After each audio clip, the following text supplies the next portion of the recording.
Now that I have my chords laid down over it, it sounds good just the way it is, but I'm gonna quantize it just to give it a little bit of a tighter feel. So what I'm gonna do is I'm gonna unarm my recorded track, right? And I'm gonna highlight the track I just recorded, the piano. What I'm gonna do is I'm gonna capture the selection and analyze it. Once I have it where I want to cut it, I'm gonna cut it right before each chord. That's the first chord, second, third, fourth. And I'm gonna separate it.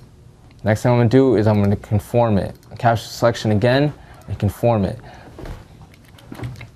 It seems like a couple of them are a little bit off, so what I'm gonna do is I'm gonna use my grid and just move it manually to where it should be. And conform it one more time.